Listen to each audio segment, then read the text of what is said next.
Today I'm dealing with tomatoes in the polytunnel on pots and trowels, which is brought to you with the support of Mr Fothergill Seed and Cobra Garden.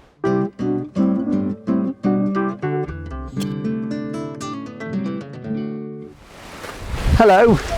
Well, August hasn't been particularly good weather, really wet in lots of places and fairly cool, and it's still quite blustery as we get ready to go into September.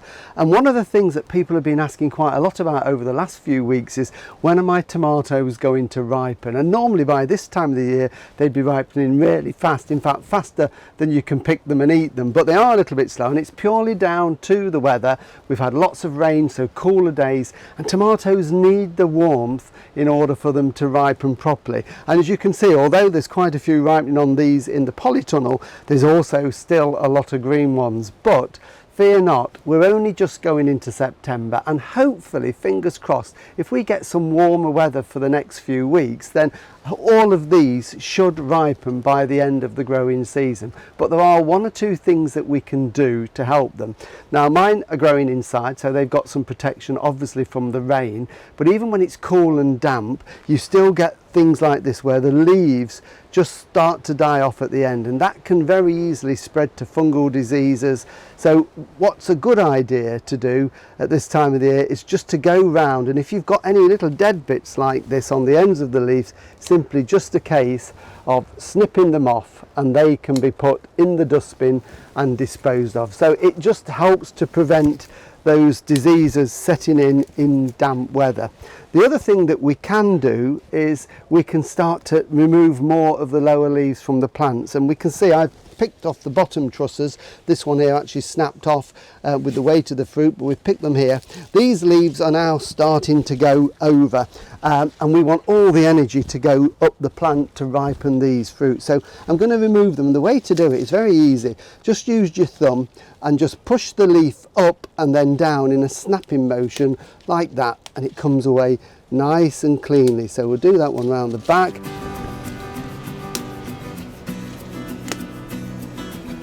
I'm going to snip off that finished truss nice and close, and then again it's just my thumb pushing it up, snap, and then down. And the reason we do it that way rather than taking them off with a knife or a pair of secateurs is we get a nice clean wound that will heal faster. There's a side shoot that we missed earlier, so I'm going to take the leaves off pretty much up to the truss that's starting to ripen here.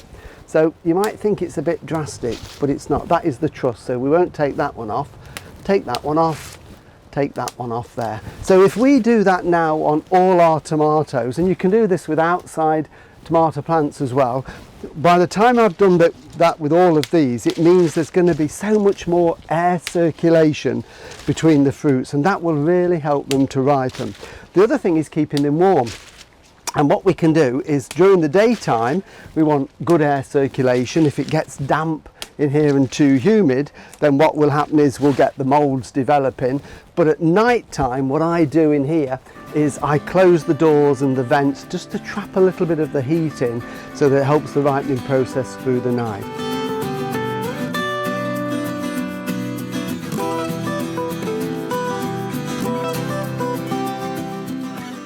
Don't worry if the trusses like this one have bent over. It's actually the weight of the fruit has just bent the stem over like that. Don't worry about it. It's not snapped, and there is still sap going down it. You could try and tie it up if you want to, but normally they're absolutely fine. And the fact that that is sort of kinked a little bit sometimes helps with the ripening process. Also keep an eye out for any side shoots.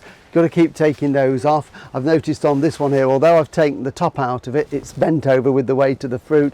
I've got some little shoots developing there, so they need to just be taken off, snapped off. And I've noticed there's one in here, a big side shoot. Now I'm going to have to use my snippers on this one. It's one that escaped. You often find that you think you've got them all, but that one really did get through the net, and that's quite a big one. So anything like that, but where the leaves are green and healthy at the top, leave those on because they're still drawing up moisture from the roots and helping these to finish developing, swelling and then ripen. So I think that these will ripen. We've got hopefully another 6 weeks of ripening time ahead of us if the weather's warm. And finally, just a little tip on the watering and the feeding. We've got to continue with the watering, but we don't want to let them get too wet because we're trying to keep the atmosphere as dry as possible, especially as we go into autumn. There's lots more dews around and cool mornings. So do water. If you do water, do it in the morning so it's got time to dry up and for the plants to drink it in. And I continue with my high potash tomato feed right the way through September into October. Once a week I do that when I water, but don't let them stand in water, just keep them nice and moist but not saturated. And hopefully with a little bit of sunshine, a little bit of breeze and air movement between them, all these green tomatoes will be able to enjoy them by the end of the season.